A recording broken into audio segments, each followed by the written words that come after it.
A little boy got on the bus, sat next to a man reading a book, and noticed he had his collar on backwards. The little boy asked why he wore his collar that way. The man, who was a priest, said, "I am a father." The little boy replied, "My dad doesn't wear his collar like that." The priest looked up from his book and said, "I am the father of many." The boy said, "My dad has 4 boys, 4 girls, and 2 grandchildren, and he doesn't wear his collar that way." The priest, getting impatient, said, "I am the father of hundreds," and went back to reading his book. The little boy sat quietly, but on leaving the bus, he leaned over and said, "Well, maybe you should wear your pants backwards instead of your collar." A priest was on a train, and when the train arrived at the station, 2 hippies entered the door and sat in front of the priest.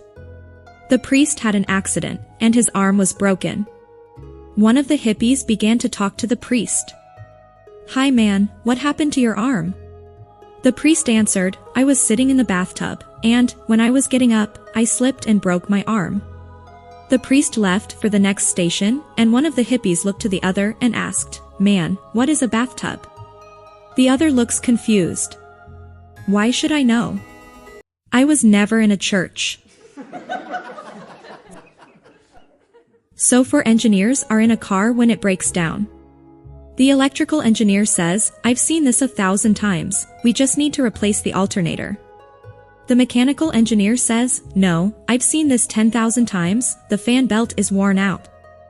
A civil engineer chirps, "Sorry boys, I've seen this 100,000 times before, it's a simple flat tire."